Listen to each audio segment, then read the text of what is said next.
Normally তো আমরা হচ্ছে ওদের থেকে র্যাঙ্কিংয়ে আগায় আছি। আর আমাদের মেয়েরা বেশ দীর্ঘদিন ধরে ক্রিকেটটা ভালো খেলছে। ওয়ানডে ক্রিকেটে আমরা টি-20 থেকে আরও একটু বেশি ভালো। আমরা এটা বিশ্বাস করি। এবং আইরিশদের সঙ্গে আমাদের যদি ওয়ানডে ক্রিকেটের রেকর্ডটা দেখেন, এটা হচ্ছে অনেকটাই বেশ ভালো। আমরা তো অনেকটাই আশাবাদী এবং সেই হিসেবে আমাদের প্রস্তুতিটা চলছে। আমরা আমাদের যে স্ট্রেংথ আছে আমরা সেটার উপরেই যাচ্ছি এবং তাদেরকে নিয়ে যতটুকু আমাদের হয়তো প্ল্যান করার, সেটা তো আসলে টিমের প্ল্যান, এটা তো আর এখানে বলবো না। বাট হচ্ছে, ভালো প্রস্তুতি হচ্ছে এবং আমরা খুবই আশাবাদী যে আমরা 3টা ম্যাচ নিয়ে আমরা সিরিজটা কীভাবে জিততে হবে বা আমাদের। এবং আপনি যেটা বললেন যে আসলে আমাদের জন্য 3টা ম্যাচই আমাদের জন্য ইম্পর্টেন্ট যদি আমরা ওয়ানডে ক্রিকেটে ওয়ার্ল্ড কাপটা খেলতে যাই। আসলে মাঠে তো সবাই বোঝাপড়াটা তো আমরা একসঙ্গেই খেলছি, এনসিএল খেলছি, প্রিমিয়ার লিগ খেলছি, সবাই দীর্ঘদিন ধরে ক্রিকেট খেলছি। হয়তো ন্যাশনাল টিমে আমরা সবাই সবসময় খেলা হয় না, পারফরমেন্স বেসিসে আসলে খেলা হয়, যখন যার সুযোগটা হয় সে খেলে।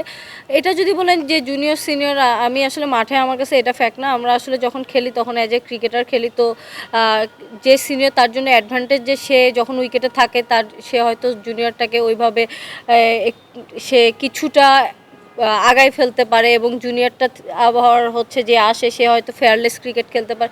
দুটো মিলেই ভালো আমার কাছে মনে হয় যে সবাই তো আসলে পারফর্ম করে আসছে। একটা জুনিয়র যখন আসে সে এত কুইক যখন টিমে ঢোকে সে তো পারফর্ম করেই ঢোকে। তো পারফরমেন্সটাই আসলে মেইন এবং পারফরমেন্সটাই আসলে টিমকে বুস্ট আপ করে। উদযাপন বলতে আসলে বাংলাদেশ টিমের জন্য খেলার ইচ্ছা তো, হ্যাঁ, খেলাটা তো সবারই ইচ্ছা। তো জিত সিরিজ বলতে 1/1 ম্যাচ আমরা সবগুলো পয়েন্টের জন্যই খেলবো ওয়ানডে ক্রিকেটে।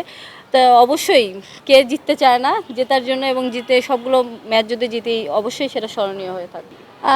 এটা প্রত্যেকটা ম্যাচেই তো চাপের। আপনি যদি একটা ম্যাচ হেরে যান, আপনি হয়তো ওয়াশ আউট করতে পারবেন না। 2টা ম্যাচ হেরে গেলে সিরিজ জিততে পারবেন না। আসলে প্রত্যেকটা ম্যাচই ক্রিকেটের চাপ। তো এটা তো আছে যে আমাদেরকে 8 পয়েন্ট পেতে হবে এই 2টা সিরিজ থেকে। তো আমাদের কাছে আমরা প্রথমে আসলে আয়ারল্যান্ড টিমটাকে নিয়েই প্ল্যান করছি, যেহেতু সামনে এটা ওয়েস্ট ইন্ডিজ তো নেক্সট সিরিজ। তো ওইটার আগে আমরা আয়ারল্যান্ডটাই ফোকাস দিচ্ছি এবং আশা করছি যে এখান থেকে ভালো কিছু হইলে ইনশাল্লাহ এটা আমাদেরকে বুস্ট আপ করবে নেক্সট সিরিজের জন্য। ব্যাটিংয়ে আসলে কাজ করার তো অনেকগুলো জায়গায় আছে, অনেকগুলো জায়গায় আছে। তো সেখানে আমি সিঙ্গেলটার উপরে অনেক বেশি ফোকাস দিয়েছি, কারণ সিঙ্গেলটা খেলতে পারলে আসলে দেখা গেছে রোটেটটা করা যায়। পাওয়ার হিটিংটাতে তো আমরা এখনও অতটা ভালো না, সবাই পিছিয়ে আছি। সিঙ্গেলের সঙ্গে সঙ্গে পাওয়ার হিটিংটাও আস্তে আস্তে ফোকাস দিচ্ছি যে আস্তে আস্তে যেন এটা ডেভেলপ করতে পারি এবং যে স্ট্রাইক রোটেটটাই আসলে আমার কাছে ফোকাস ছিল। প্রথমত যেটা আপনি বললেন আমারটা নিয়ে, যে আসলে আমি বেশ অনেক বছর ধরেই তার সঙ্গে কাজ করছি, হয়তো সবসময় রেজাল্টটা আসে না। বাট এখন যে আমি আমার যে ওয়ার্ক এথিক্স এটা একটু চেঞ্জ করেছি, স্যার যেটা আমাকে চেঞ্জ করাইছে, এটা হয়তো শুরুতে অনেক বছর আমি ক্রিকেট খেলে ফেলেছিলাম, শুরুতে আমাকে অ্যাডপ্ট করাটা খুব ডিফিকাল্ট ছিল, যে হয়তো মেনে নেওয়াটা কষ্টকর ছিল। বাট এখন যেমন আমার আন্ডারস্ট্যান্ডিং লেভেলটা আগের থেকে বেটার হয়েছে এবং ওয়ার্ক এথিক্সটা চেঞ্জ হয়েছে, আমার এটাই আসলে আমার খেলাটাকে সহজ করে দিয়েছে।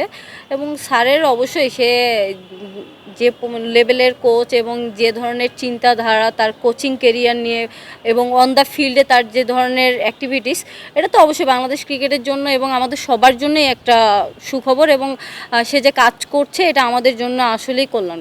আপনি যদি লাস্ট 4-5 বছর আগের ক্রিকেট দেখেন মেয়েদের এবং এখনকারটা দেখেন, আমি বলবো যে এখন মেয়েরা ক্রিকেটটাকে কেরিয়ার হিসেবে নিতে পারছে এবং সেই সঙ্গে যে স্পন্সারদের যে ইনভলভমেন্ট, এটা আমি বলবো মেয়েদের ক্রিকেটটাকে ডেভেলপ করার জন্য অনেক বড় একটা এরিনা তৈরি করে দিয়েছে এবং সেই সঙ্গে আমাদেরও রেসপন্সিবিলিটি তৈরি হয়েছে যে আমরা সেই পথটা আরও সুন্দর করতে পারি এবং সহজ করতে পারি। আমাকে যদি বলেন, আমাদের আসলে ভালো করার অনেক সুযোগ আছে, স্পেশালি আমাদের ওমেন্স টিম, আমাদের ভালো করার অনেক সুযোগ আছে। এবং আমি টপ 4-5-এ যদি আপনি বলেন যে কন্টিনিউয়াসলি থাকার মতো টিম আমাদের, আমরা যদি অ্যাজ এ টিম হিসেবে এবং আমাদের যে মেয়েদের যে চিন্তাধারা এবং মেয়েদের সবথেকে বড় যে জিনিসটা আমার কাছে মনে হয় সবাই অনেক হার্ড ওয়ার্ক করে, তারা এই সুযোগ সুবিধাটা যদি কন্টিনিউ চলে ইনশাল্লাহ আমরা টপ 5-এ খুব শীঘ্রই আমরা যেতে পারবো। টপ 5-এ না, 4-5 বছরের মধ্যে তো আমরা দেখা গেছে যে আমরা আরও একবার কেন এশিয়া কাপ হয়তো নিতে পারি। আর এখন ওয়ার্ল্ড ক্রিকেটে আসলে ওয়ানডে ক্রিকেটে চ্যাম্পিয়ন হওয়াটা কিন্তু ডিফিকাল্ট। আপনি হয়তো লাস্ট টি-20 ওয়ার্ল্ড কাপ দেখলেই বুঝতে পারবেন আসলে অন্যদের থেকে আমাদের ডিফারেন্সটা কত। তো আপনি যদি বলেন টপ 4-5-এ আমরা কন্টিনিউয়াস থাকার মতো একটা দল। আমাদের আসলে আপনি যদি বলেন যে পার্থক্যটা তো আসলে শুরু থেকে আমাদের হচ্ছে ফ্যাসিলিটিস যদি বলেন আমাদের সব কিছু থেকে আমি এখন আমাদের ছেলেদেরই এনাফ খেলার সুযোগগুলো নেই সেখানে তো আমাদের টুর্নামেন্টগুলো কম আপনি যদি এখন ইংল্যান্ড অস্ট্রেলিয়ার সঙ্গে বা তুলনা করেন আসলে হবে না এত দ্রুত তো আমরা সব কিছু হয়তো পাবো না তাও মাশাল্লাহ আমরা অনেক কিছুই পাচ্ছি এবং আমাদের ক্রিকেটটা আগায় যাচ্ছে যে জিনিসটা আমাদের হচ্ছে আমার কাছে মনে হয়েছে ডিফারেন্সটা সেটা হচ্ছে আমাদের বেড়ে ওঠাটা আমাদের যে ছোটোবেলা থেকে বেড়ে ওঠাটাই আসলে আমাদের ডিফারেন্স তৈরি করে দেয় এটা আমার কাছে অনেক ডিফারেন্স মনে হচ্ছে স্ট্রেংথ ওয়াইজ বলেন স্কিল ওয়াইজ বলেন আমাদের শুরুটাই আসলে বেড়ে ওঠাটাই আমাদেরকে অনেক ডিফারেন্স তৈরি করে দেয়